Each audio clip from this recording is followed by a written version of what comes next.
अस्सलाम वालेकुम। प्रोग्राम सहाफ़ी में मतीउल्लाह जान, मेरे साथ बगैर किसी तारफ़ के अब्दुल कयूम सिद्दीकी, जो तारफ़ के मोहताज भी नहीं है, और हमारे बहुत ही ख़ास मेहमान साबिक़ अटॉर्नी जनरल फॉर पाकिस्तान जनाब इरफान कादर एडवोकेट। हमें प्रोग्राम के आखिरी सेगमेंट में ज्वाइन करेंगे रऊफ़ हसन, जो पाकिस्तान तहरीक इंसाफ के तर्जुमान हैं। उनसे भी हमने बहुत से सवालात करने हैं, मगर आगाज़ करेंगे आज सुप्रीम कोर्ट में होने वाली ड्रामाई कार्रवाइयों के हवाले से, जिसमें सबसे पहले तो साबिक़ डिप्टी स्पीकर कासिम सूरी, जो कि 4 साल तक चीफ जस्टिस बंदयाल की अदालत से स्टे ऑर्डर लेकर कौमी असम्बली में बैठे रहे और अपनी नाअहली के बावजूद जो इलेक्शन ट्राइब्यूनल की तरफ से सुनाई गई थी, उन्होंने अपना काम जारी रखा और फिर आखिर में इस्तीफ़ा दे दिया जब एक आइनी बहरान पैदा हुआ उनके एक गैर आइनी इक़दाम से, जिसके बाद अदम एतमाद की तहरीक उन्होंने मुस्तरद कर दी थी, हुकूमतें बरतरफ हो गई, असम्बली टूट गई थी, मगर फिर सुप्रीम कोर्ट की मुदाखलत से सब कुछ बहाल हुआ। इसी वाले से हम बात करेंगे। फिर आगे जाके आज एक जज और जर्नैल आमने सामने हो गए सुप्रीम कोर्ट में, साबिक़ जज शौकत सिद्दीकी इस्लामाबाद हाई कोर्ट के और साबिक़ जनरल रिटायर्ड फैज़ हमीद, जो कि ISI के साबिक़ सरबराह हैं। जनरल फैज़ हमीद और ब्रिगेडियर इरफान रामे ने जवाब जमा करा दिया है सुप्रीम कोर्ट में, उन इल्ज़ामात को मुस्तरद कर दिया है जिनके मुताबिक शौकत अजीज़ सिद्दीकी पर दबाव डाला गया 2018 के इंतखाबात से पहले कि वो शरीफ ख़ानदान की ज़मानतों को मंजूर न करें। इस हवाले से भी गुफ्तगू करेंगे, मगर इरफान कादर साहब, सबसे अहम बात जो डिप्टी स्पीकर कासिम सूरी हैं, 4 साल तक सुप्रीम कोर्ट से स्टे लेके बैठे रहे चीफ जस्टिस उमर ता बंदयाल की अदालत से, ये बड़ी गैर मामूली बात नहीं लगती है आपको? और फिर उस स्टे की बुनियाद पे वो डिप्टी स्पीकर बने और फिर उनके उस रूलिंग से एक आइनी बहरान पैदा हुआ। कैसे देखते हैं आप जस्टिस बंदयाल के एक बज़ाहिर इतने बड़े फेवर को जो उन्होंने PTI को दिया रखा? मैं समझता हूँ इसमें कबल इसके कि कासिम सूरी साहब को नोटिस दिया जाता इन प्रोसीडिंग्स में, ज़रूरी था कि सुप्रीम कोर्ट अपने तौर पे चेक करता कि ये क्यों पेंडिंग रहे। अपने तौर पे एक डिपार्टमेंटल इंक्वायरी होती है उनकी, उसके बाद जो भी लोग मुर्द इल्ज़ाम इसमें ठहराए जा सकते हैं उनको नोटिस देना चाहिए था, ना कि कासिम सूरी को या वो उनके जो वकील साहब हैं उनको बुला के तो ये बातें पूछी जाएं। मैं समझता हूँ कि ये सुप्रीम कोर्ट को चाहिए कि अपने जो घर है उसको पहले इन ऑर्डर करें। देखिए, वो बात तो चीफ जस्टिस तस्लीम करते हैं कि उनकी भी माजी में अदालत की बड़ी गलतियाँ रही हैं। उन्होंने रजिस्ट्रार को भी नोटिस दिया है और अब सब चीज़ें वो खुलेआम रखना चाहते हैं, खुली अदालत में रखना चाहते हैं। तो देखिए, इसमें कोई मजाक तो नहीं है अगर खुली अदालत में हर चीज़ डिस्कस हो। मेरा ख्याल है कि वो जैसे इरफान कादिर साहब कह रहे हैं ना, तो वो किसी एक पर्टिकुलर केस के ऊपर जो है पहले से इन्वेस्टिगेशन करना, मेरा ख्याल है कि ये शायद मुनासिब ना होता। अब जो है वो उन्होंने ना सिर्फ ये कि अपने ही सुप्रीम कोर्ट के रजिस्ट्रार जो है उसको कटहरे में खड़ा किया और इसके पीछे अब एक जुडिशल ऑर्डर की फोर्स है। तो इससे पहले भी हमने देखा है कि जब जनरल मुशर्रफ का केस था और उसमें जैसे मुज़ाहिर नकवी साहब और अमीर भट्टी साहब और तीसरे जज साहब ने जिस तरह से किया था, उसका भी रिकॉर्ड जो है वो मंगवाया गया था। लेकिन अब ये इसके ऊपर कानूनी तौर के ऊपर तो इरफान कादिर साहब रोशनी डाल सकते हैं कि आया किसी हाई कोर्ट का रिकॉर्ड सुप्रीम कोर्ट तलब कर सकती है और अपने ही रजिस्ट्रार के ख़िलाफ़ इंक्वायरी या उस केस की एक पर्टिकुलर के भी क्यों नहीं लगा और उसकी वजूहात क्या थी, क्या क्या ऑर्डर्स थे, वो सारी चीज़ें भी हैं। लेकिन ये भी बात है कि हमने तो ये भी देखा है कि बंदयाल साहब के दौर के अंदर जुडिशल ऑर्डर जो है वो रजिस्ट्रार के सर्कुलर के ज़रिए उसकी फोर्स जो है वो ख़त्म करने की कोशिश की जाती थी।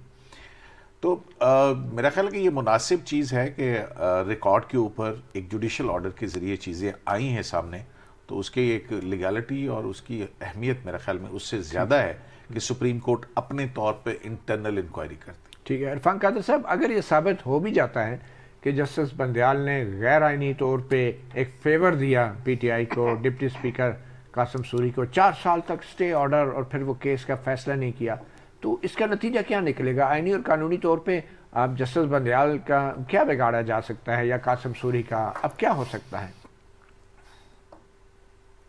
देखें, जस्टिस बंदयाल का तो मेरा ख्याल है कि साबित करना बड़ा आसान है इस वक्त, क्योंकि मैं तो उनके कोर्ट में जाके उनको कहता था कि ये आप अपनी मर्जी के बेंचेस ना बनाएं उनको मैंने खुद कहा था, मैंने कहा था कि ये मामले जो है आप लार्जर बेंच को रेफर करें, बिकॉज एक इंप्रेशन जा रहा है कि चंद हम ख्याल जजेस जो हैं वो मिलकर फैसले कर रहे हैं, आप इस इंप्रेशन को डिस्पेल करें।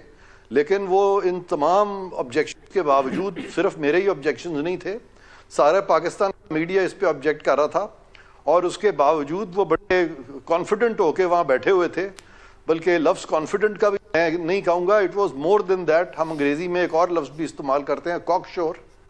तो वो तो इतने शोर थे कि वो तो समझते थे कि उनको कोई दुनिया में इधर से उधर नहीं कर सकता। और मैं समझता हूँ कि उन्होंने जिस तरीके से ये खिलवाड़ किया है और हाईजैक यानी होस्टेज बना लिया सारे सुप्रीम कोर्ट को, कि उस वक्त की हुकूमत को रेस्क्यू करना पड़ा सुप्रीम कोर्ट को, और ये जो प्रैक्टिस एंड प्रोसीजर का कानून है वो लाना पड़ा। उससे एटलीस्ट वो जो पावर थी वो एक फर्द वाहिद में आ चुकी थी सारी सुप्रीम कोर्ट की, उसको डाइल्यूट किया गया और फिर सुप्रीम कोर्ट को एम्पावर किया गया।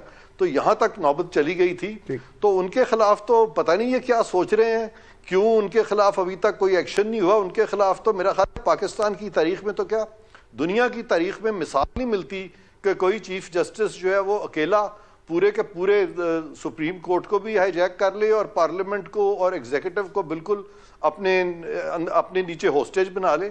मैंने तो कभी इस तरह की चीज कभी देखी ही नहीं है। बट इरफान कादिर साहब, अगर कासिम सूरी साहब के केस पे आए, बड़ी सादा सी बात है। कासिम सूरी साहब कह रहे हैं कि अब वो कौमी असम्बली के रुकन नहीं हैं, ये बहुत पुरानी बात हो गई है, अब मैं एप्लीकेशन वापस लेना चाहता हूँ, ये एप्लीकेशन गैर मौसर हो गई है। तो क्यों सुप्रीम कोर्ट एप्लीकेशन वापस नहीं होने दे रही और मामलात को आगे लेके जा रही है? एडवोकेट नईम बुखारी ने भी यही कहा कि अब ये इन्फेक्शस हो गया है, वो बहुत पुरानी बात थी, एक स्टे ऑर्डर चल रहा था 4 साल से, तो ये वापस लेने का हक क्यों नहीं है किसी दरख्वास्त गुजार को अपनी अपील? मेरा ये ख्याल है कि देखें, जिसको होता है वो तो कभी भी नहीं चाहता कि केस लगे, और वो दरखास्तें भी नहीं देता कि मेरा केस लगे, बिकॉज उसको तो एक स्टे मिला हुआ है। तो अगर ये सुप्रीम कोर्ट की जो इंटरनल वर्किंग है, या जो लोग सुप्रीम कोर्ट में जो अगर कोई इनके साथ कोई मिक्सड अप अगर था, अगर कोई एविडेंस है, तो इनको नोटिस देना ठीक है, जायज़ बनता है। लेकिन अगर डायरेक्ट एविडेंस नहीं है और आप सिर्फ एक किस्म का एक अंदाजे लगा रहे हैं, तो फिर मैं समझता हूँ कि इस तरह का नोटिस बजाय इनको देने के, जैसे मैंने शुरू में भी कहा कि वो नोटिस जो है वो रजिस्ट्रार की हद तक पहले होना चाहिए, और जब वो रजिस्ट्रार जब उसका कोई खातर खा जवाब ना दे सकें, या वो रजिस्ट्रार इस नतीजे पे पहुंचे कि ये लोग भी साथ मिक्सड अप थे या ये करवा रहे थे, तो फिर इनको बुलाया जाए। ठीक है। कई चीफ जस्टिस ने यह भी कहा एडवोकेट नईम बुखारी को कि आप लोग जो हैं, आपके हाथ तो बहुत अंदर तक अदालत में गए थे, आप दफ्तरों में जाके केस लगवाते रहे हैं अपनी मर्जी के, और आपने बज़ाहिर मैनिपुलेट किया पूरे सुप्रीम कोर्ट को, और स्टे ऑर्डर लेके 4 साल तक ये केस लगा नहीं और उसका फैसला भी नहीं हुआ। तो ये जो मैनिपुलेशन का जो चीफ जस्टिस साहब ऑब्जर्वेशन दे रहे हैं और कासिम सूरी के वकील को ये मुखातब हो रहे थे, तो ये किस हद तक बात दुरुस्त है? क्या वाकई सुप्रीम कोर्ट इस्तेमाल हुई इन सारे हक़ाइक़ को सामने? देखिए मतीउल्लाह जान साहब, यही सवाल है ना सामने। अभी तो इन सवालों के जवाब आने हैं जब चीज़ें आएंगी कि भाई हाँ कब कब पुटअप किया गया और क्यों साइड कर दिया गया। आपको बड़ी अच्छी तरह से पता है कि गुज़िश्ता जो साबिक 2-3 चीफ जस्टिस थे, उनके दौर के अंदर जो अहमियत के हामिल इंतहाई पब्लिक इम्पोर्टेंस के बड़े बड़े मुकदमात थे, मुशर्रफ का केस हो, फैज़ाबाद धरना केस हो, और आप नेम ले लें, गुमशुदा या जबरी लापता अफराद का केस हो, तो उन केसेस को तो हाथ ही नहीं लगाया जाता था, और वो कहा जाता था कि ये मिसिंग केसेस का डॉक्ट्रिन है इनका, गुमशुदा केसेस। मैं वहाँ पर गया और फिर उसके बाद क्या हुआ क्या नहीं हुआ, अपना ही ऑर्डर हो इस केस के अंदर बंदयाल साहब का पहले लगाएं वो, फिर उसमें से एक केस पिक करके उसको अलग कर दिया जाए कि इसको लगाया जाए, और फिर अपने ही ऑर्डर के ऊपर खुद अमल ना करें, तो उससे सस्पिशन तो क्रिएट होता है। अब मुझे एक बात बताइए कि एक शख्स आया, अब स्टे के हवाले से भी कोई एक मुद्दत होनी चाहिए ना, कि यार आप चले इमीडिएटली आपको कोई नुकसान हो सकता है, तो वो नहीं है तो 7 दिन के बाद, 16 दिन के बाद, 1 महीने के बाद उसको डिसाइड होना चाहिए केस को। ये नहीं है कि जस्टिस शौकत सिद्दीकी के केस की तरह से 2018 से केस चलता जा रहा है। नैब अमेंडमेंट्स का केस जो है वो 15 महीने 16 महीने चलता जा रहा है। मतलब अब ये एक अजीबोगरीब सी बात थी कि वो उसके साथ एक पॉलिटिकल पार्टी का नारा जुड़ा हुआ था, तो लिहाजा नैब तरमीम का केस उसी तरह से जो है उसकी कैंपेन के तौर पर, बयानिए के तौर पे के ऊपर। तो वो सारी सूरत हाल जो है वो भी कोई ऐसी काबिल सताइश नहीं थी। और इसमें जो है ये आज क्यों अपील 4 साल बाद वापस ली है? जब आए थे पहली हियरिंग हुई थी तो अपील वापस क्यों नहीं ली थी? क्योंकि उसका कॉन्सिक्वेंस क्या होना था? उसका कॉन्सिक्वेंस होना था कि एपलेट ट्रिब्यूनल जो इलेक्शन ट्रिब्यूनल का फैसला बहाल हो जाता और ये ओहदे पे रहते ही ना। तो ये भी तो चीज है ना, ये देखिए। तो अब भी जो अपील वापस लेने की बात कर रहे हैं एडवोकेट नईम बुखारी, तो अब भी तो वो ट्रिब्यूनल का फैसला बहाल हो जाएगा, तो फिर कैसे जस्टिफाई होगा? तो फिर देखे ना, फिर उनके सारी मराहत और जिस तरह से उन्होंने वो सब कुछ किया, तो मेरा ख्याल है कि ये बहुत बड़ा क्वेश्चन है कि कैसे ये पाकिस्तान की सियासत के अंदर ये कैसे चली, ये जो तो जिसने फिर आखिर में एक ऐसा गैर आईनी इकदाम किया कि कॉन्स्टिट्यूशन ही को मैं यही सवाल मैं इरफान कादिर साहब से रेज करना चाह रहा था। अगर कासिम सूरी साहब को ये स्टे ऑर्डर ना मिलता तो फिर 2022 में जो कासिम सूरी साहब ने एक अदम एतमाद की तहरीक को मुस्तरद कर दिया गैर आइनी तौर पे, और फिर हुकूमत भी ख़त्म हो गई, इमरान खान ने डिज़ोल्व कर दी, असम्बली भी तहलील कर दी गई, इतना बड़ा आइनी बहरान पैदा हुआ और सुप्रीम कोर्ट को आधी रात को बैठ के जो है कुछ फ़ैसले करने पड़े हंगामी बुनियादों पर। तो आप समझते हैं कि ये चीफ जस्टिस बंदयाल के स्टे ऑर्डर की वजह से ये सब कुछ हुआ और कासिम सूरी को मौका मिला कि बतौर डिप्टी स्पीकर वो इतना बड़ा आइनी बहरान पैदा कर दें? नहीं, ये मैं आपकी इस बात से नहीं एग्री करता, क्योंकि कानून में जो मुसल्लमा असूल है वो है इंजर नॉन रिमोटा कॉजा सेड प्रोक्सिमा स्पेक्टेटर।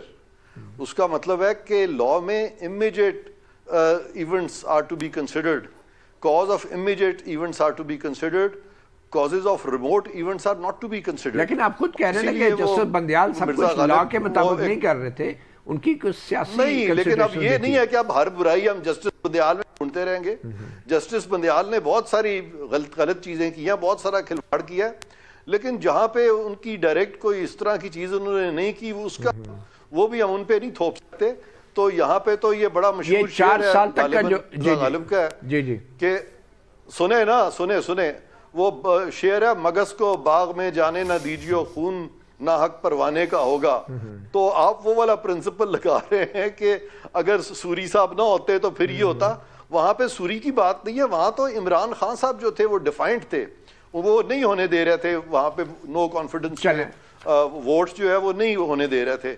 वो वहां वायलेशन जो है लीडर से आ रही थी, वहां पे कसूरी साहब जो है वो डायरेक्टली उस तरह से नहीं थे। वो तो अगर ये जो 4 साल तक स्टे ऑर्डर, ये जो सुप्रीम कोर्ट का 4 साल तक स्टे ऑर्डर बरकरार रहा, क्या ये मिसकंडक्ट नहीं हो सकता? ये जज ने इस तरीके से मैनिपुलेशन जो बाज़ाहिर हुई है, क्या ये मिसकंडक्ट के जुमरे में नहीं आता कि आपने 4 साल तक स्टे ऑर्डर के जरिए एक मेंबर पार्लियामेंट को बरकरार रखा और फैसला नहीं किया, बर वक्त फैसला नहीं किया? क्या ये मिसकंडक्ट में नहीं आते?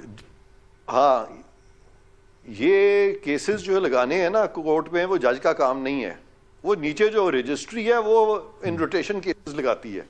अगर तो जज ने उनको बुला के इंस्ट्रक्ट किया था कि आप ये केस मत लगाएं, तो जज बुर्द इल्जाम ठहराया जा सकता है, फिर जज का कसूर है।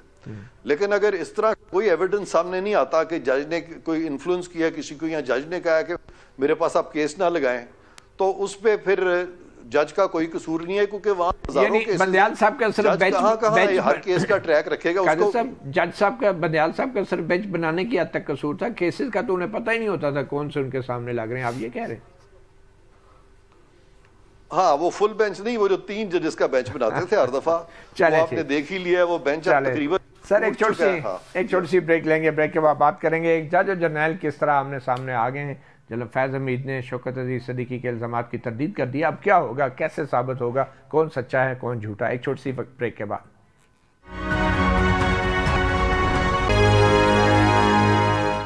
Welcome back. कयूम सिद्दीकी साहब, आपके ख्याल में कौन सच बोल रहा है, शौकत अजीज़ सिद्दीकी या जनरल फैज़ हमीद?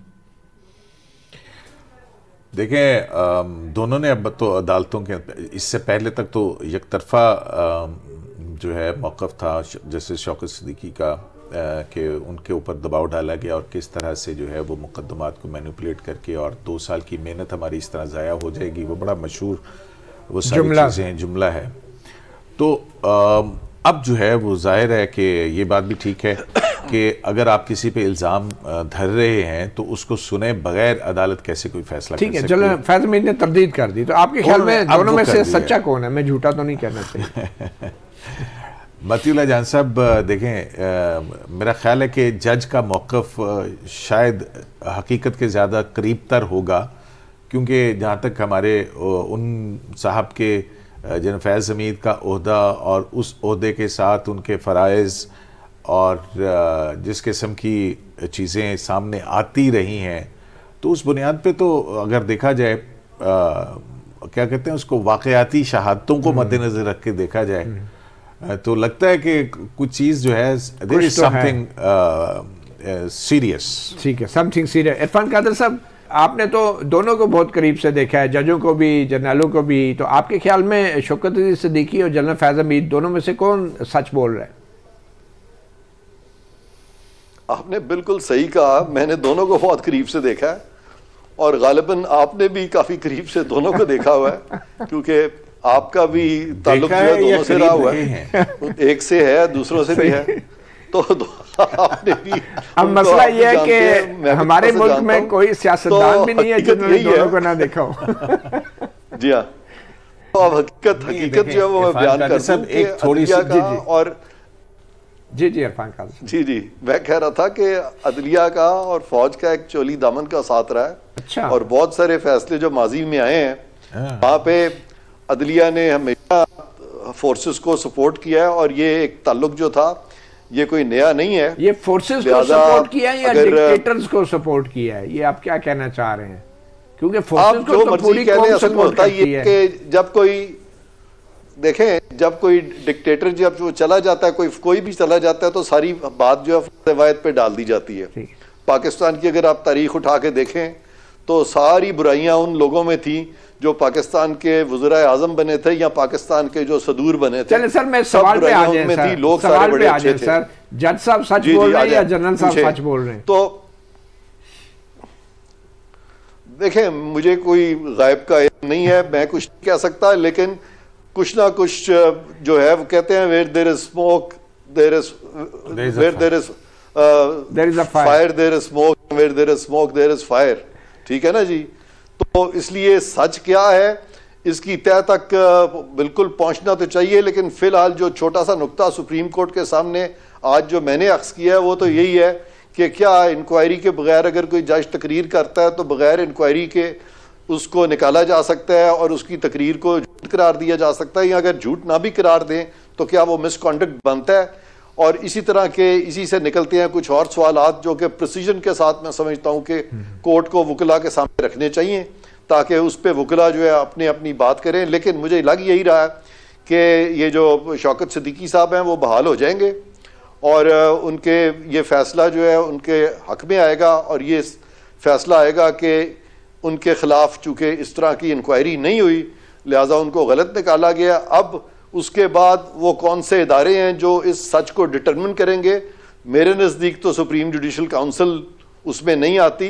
ये सच को डिटरमिन करने के लिए फौज का इदारा है जो कि अपने लोगों का एहतसाब वो खुद कर सकता है। आया वो करेंगे या नहीं करेंगे ये एक तो इरफान कादर साहब, आप ये कह रहे हैं कि फौज के इदारे की तरफ से जजों को कुछ भी कर दिया जाए, धमका दिया जाए या कुछ भी कर दिया जाए तो सुप्रीम जुडिशल काउंसिल कोई कार्रवाई नहीं कर सकती इस हवाले से? नहीं, मैं ये नहीं कह रहा, मैं तो ये कह रहा हूँ कि फौज जो है बहुत सारे मामलात में अपने जो लोग थे उनका एहतसाब नहीं फौज ने किया, और अदलिया ने भी बहुत सारे जजेस का एहतसाब खुद नहीं किया। लेकिन फर्ज करें कि अगर जज साहब जो इल्जाम धर रहे हैं और वो साबित ना कर पाए तो फिर अगर वो बहाल करने का फैसला है उनका, लेकिन अभी तो सवाल यह है कि उसमें कैसे आगे जाएगा? मतलब वो तो मिस ट्रायल हो गया ना, वो तो मिस ट्रायल हो गया। सिद्दीकी साहब, ये सवाल नहीं है। हाँ। सवाल सिर्फ एक ही है कि जज साहब के खिलाफ बगैर इंक्वायरी के आपने कैसे उनको उनको मुर्द इल्जाम ठहरा दिया? ये वो एक अलग इशू है, ये एक अलग इशू है। करीम साहब ये बताएं, अब फैसला महफूज हो गया है। जी हाँ, तो क्या ये सुप्रीम जुडिशल काउंसिल को केस रिमांड हो सकता है? क्या मुमकिन है कि सुप्रीम जुडिशल काउंसिल सदर ममलकत को अपनी सिफारशात के अंदर सिर्फ लिख दे कि ये हकायक हैं जनरल फैज़ हमीद के हवाले से, तो बाकी जो करना है वफाकी हुकूमत की मर्जी है जो करे, लेकिन हकायक तो मंजर-ए-आम पे आएंगे? नहीं, देखें, सुप्रीम जुडिशल काउंसिल जो है वो फाइंडिंग तो जज के हवाले से दे सकती है ना, कि जो हमारा तो हकायक भी तो सारी रिपोर्ट का हिस्सा होंगे। आपकी बात ठीक है, लेकिन बात वहीं पे आती है, आप इख्तलाफ कर रहे हैं ना कि भाई जाहिर है यही तो सवाल है जिसके ऊपर आज सारा दिन जो है वो होते रहे कि कैसे कौन इंक्वायरी करेगा, वो फोरम कौन सा है, वो स्टैचुरी फोरम होगा, कॉन्स्टिट्यूशनल ऑफिस होल्डर जो है अगर वो इन्वॉल्व है उसके अंदर, तो फिर क्या ये कोई स्टैचुरी बॉडी जो है वो कर सकेगी या नहीं कर सकेगी। सलाउद्दीन साहब भी यही कह रहे थे जो इरफान कादिर साहब का है, और उसमें फिर आगे से ये भी जवाब आया था ना कि फिर क्या हम जो जज जो कि एक आईनी ओहदेदार है उसको एक थानेदार के हवाले कर दें। बहरहाल ये एक सवाल है, मैं क्विकली आखिर में इरफान कादिर साहब से एक सवाल बड़ा अहम है, क्या सुप्रीम जुडिशल काउंसिल इंक्वायरी करते हुए जनरल फैज़ हमीद को तलब कर सकती है? नहीं, उनका जनरल फैज़ हमीद की हद तक कोई जुरिस्डिक्शन नहीं है उनका। जब इल्जाम और वो जो सलाउद्दीन साहब कह रहे थे, सलाउद्दीन साहब इस मामले में क्लैरिटी के साथ बात नहीं कर रहे थे, क्योंकि अगर जनरल फैज़ हमीद के खिलाफ कोई वायलेशंस किसी ने डिटर्मिन करनी है तो सुप्रीम जुडिशल काउंसिल उसका फोरम हरगिज़ नहीं है। हरगिज़ नहीं। बहुत शुक्रिया इरफान कादिर। अब्दुल करीम सिद्दीकी। प्रोग्राम के अगले सेगमेंट में हम बात करेंगे ज़ेर एहताम तहरीक इंसाफ के मरकज़ी तर्जुमान रऊफ़ हसन से।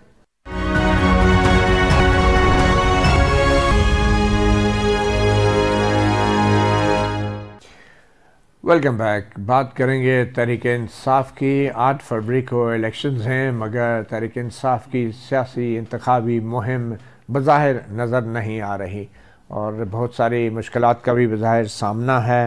और इलेक्शन कमीशन और अदालतों के अंदर जो केसेस चल रहे हैं, इन तमाम केसों के होते हुए तहरीक इंसाफ क्या कर रही है, क्या करने जा रही है, बल्ले का निशान छिन जाने के बाद अब तहरीक इंसाफ के उम्मीदवारों की क्या पोजीशन है, इस हवाले से बात करेंगे। हमारे साथ मौजूद हैं रऊफ़ हसन जो कि मरकज़ी तर्जुमान हैं तहरीक इंसाफ के और बड़े अरसे से तहरीक इंसाफ को दलील की बुनियाद पर डिफेंड कर रहे हैं। रऊफ़ हसन साहब बहुत शुक्रिया सहाफ़ी प्रोग्राम को वक्त देने का। सबसे पहले बहुत देर बाद मुलाकात हुई है। सबसे पहले तो thank you so much sir. ये बताएं कैसी गुजर रही है आपके लिए? तो बज़ाहिर इतनी मुश्किल नहीं है जितनी सियासतदानों के लिए है, मगर आप भरपूर अंदाज से पार्टी का दिफा कर रहे हैं। कितना मुश्किल है आजकल ये काम आपके लिए, पीटीआई की तर्जुमानी?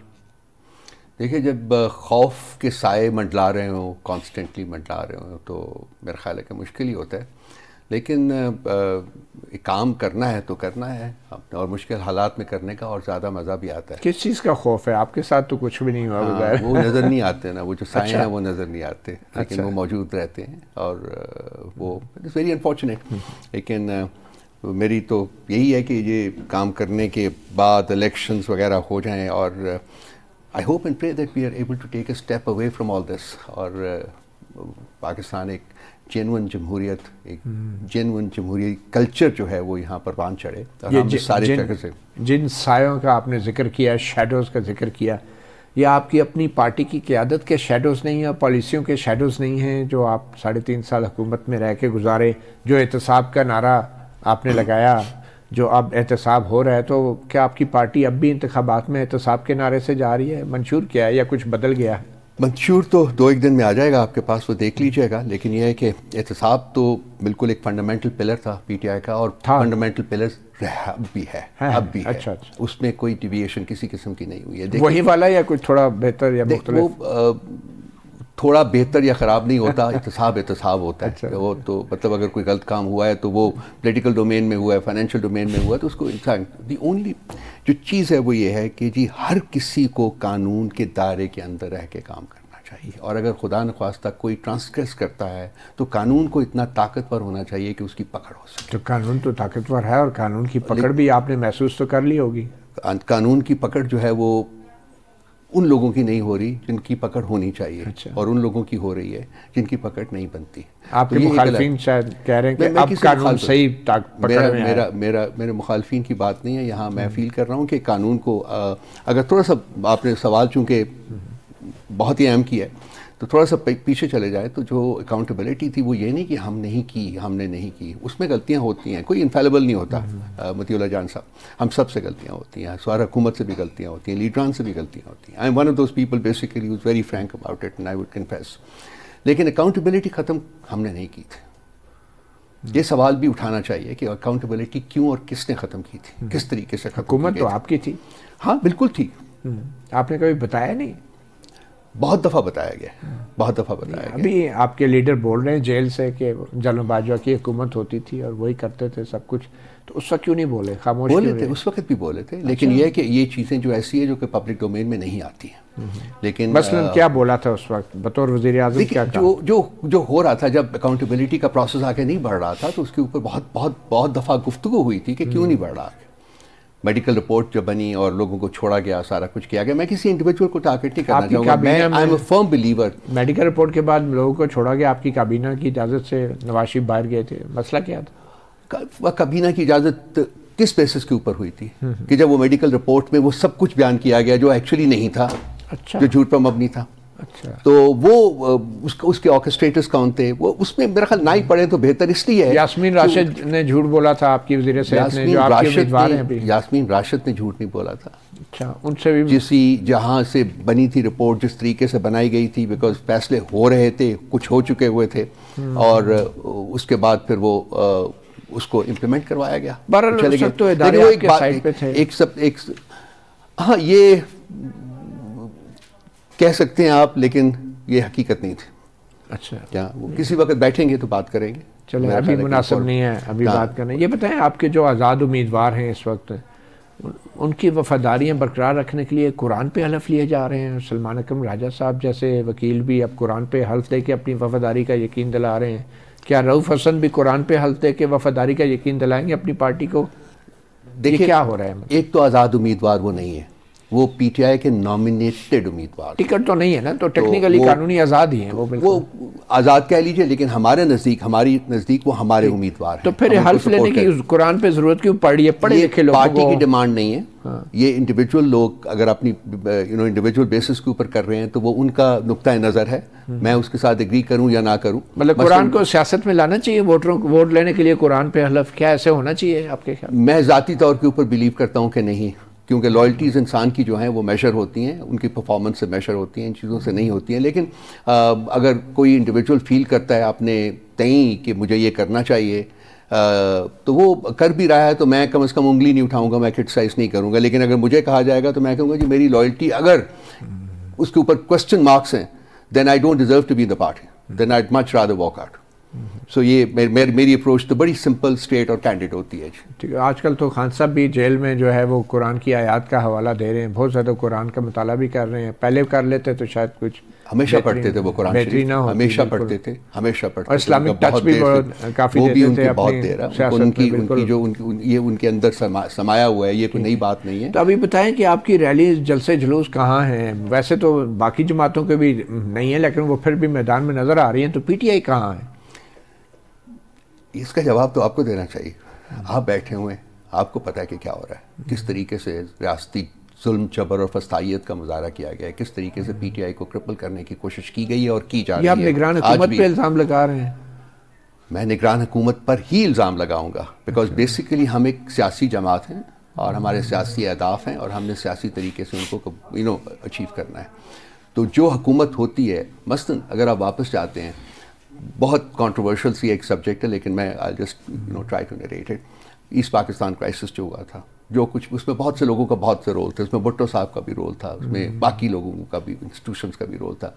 लेकिन मैं हमेशा कहूँगा कि जो साहिब इक़्तिदार था, अल्टीमेटली जो रिस्पॉन्सिबिलिटी आती है वो उसके शोल्डर के ऊपर आती है। उस वक्त जनरल याया खान साहब साहिब इक़्तिदार, general Yahya, he was the chief martial administrator. So basically उनकी रिस्पॉन्सिबिलिटी थी कि मुल्क को किस तरीके से यकजा रखा जाए, इकट्ठा रखा जाए। भुट्टो साहब के मसाइल थे, बहुत से इशूज़ हैं, लेकिन मैं उनके ऊपर इल्ज़ाम नहीं लगाऊंगा। ठीक है, he was one of the contributors.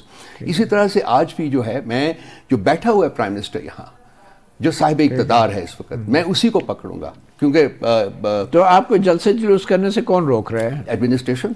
अच्छा, डिप्टी कमिश्नर्स, हमने बहुत से जलसों के लिए अप्लाई किया है, बहुत से अपने वर्कर्स कन्वेंशन के लिए अप्लाई किया, हमें कभी इजाज़त नहीं मिली। और हमारे साथ साथ जो बाकी पॉलिटिकल पार्टीज़ हैं वो आज़ादी से अपने जलसे जुलूस सब कुछ कर रही हैं। कल रात को आपने सलमान अकरम राजा का लिया, तो एक उसकी रैली छोटी सी निकली, कुछ 100-150 बंदा था टोटल।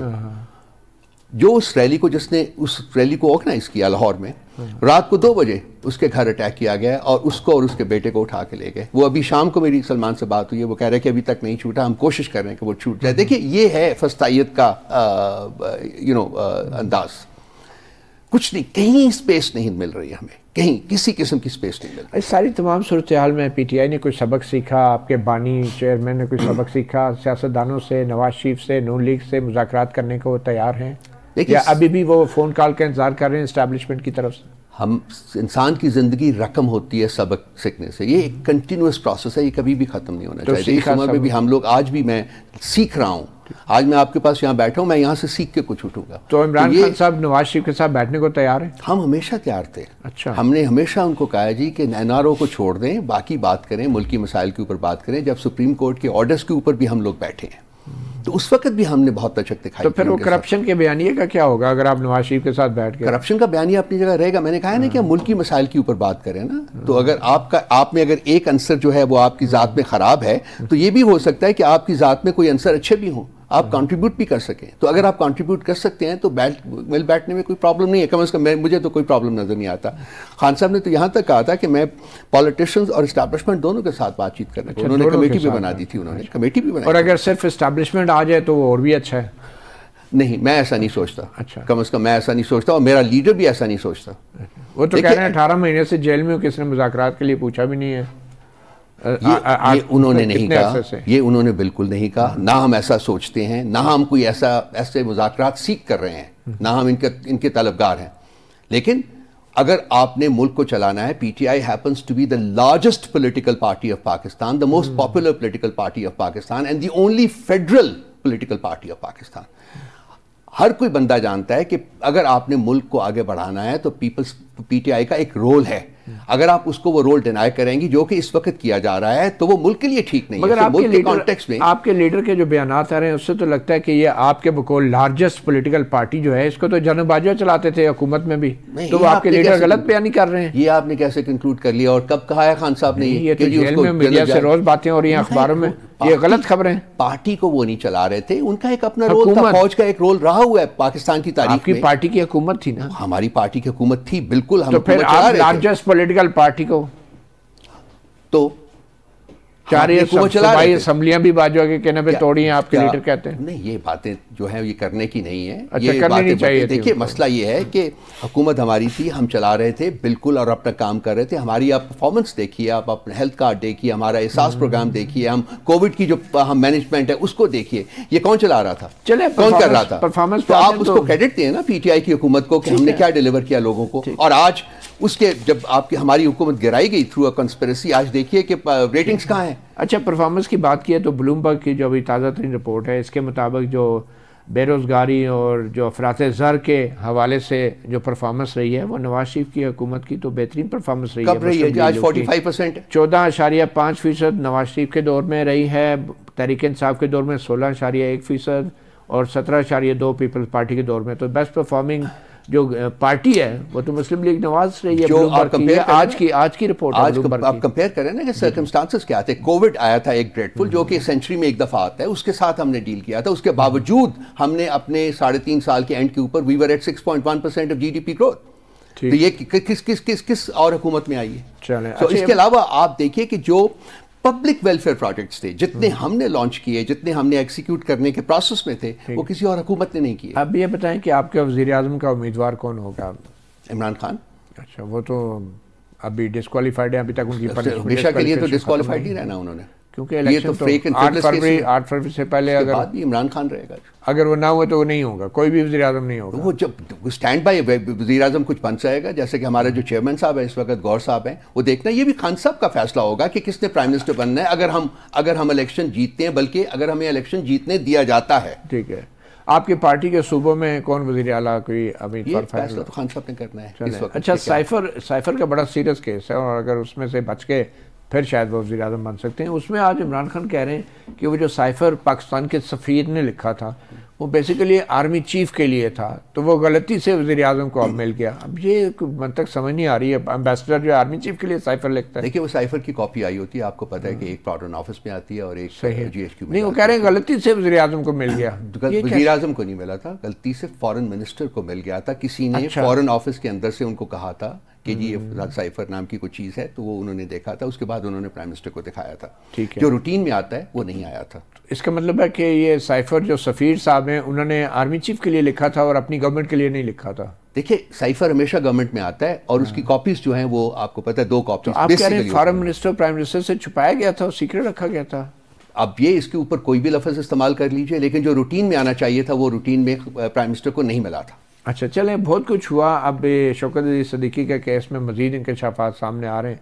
जनरल फैज़ हमीद ने तो इल्ज़ामात की तरदीद की है, लेकिन अब ये चीज़ें सामने आ रही हैं कि शौकत सिद्दीकी ने कहा कि वो उनसे मिलते थे और नवाज शरीफ और अहल खाना की उनकी ज़मानत के कह रहे थे उनको ज़मानत न दी जाए 25 जुलाई के इलेक्शन से पहले।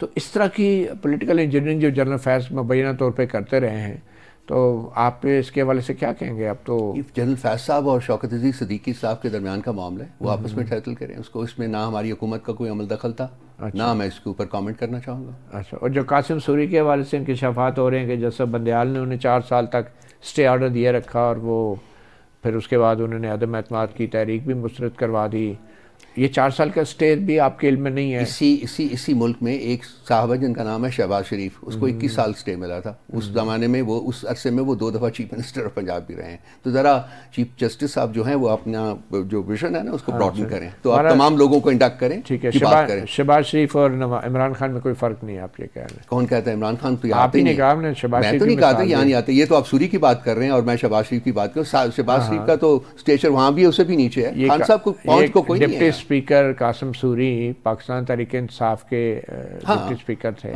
और उन्होंने अदम एतमाद की तहरीक मुस्तरद करके हुकूमत डिज़ाल्व हुई, पार्लियामेंट डिज़ाल्व हुई और अब आर्टिकल 6 की भी आज चीफ जस्टिस ने बात की है। देखते हैं ना कहाँ बढ़ता है वो आगे। जो चीफ जस्टिस साहब जो कर चुके हैं ऑलरेडी PTI के साथ वही बहुत है, और करना चाहते हैं तो कर लें।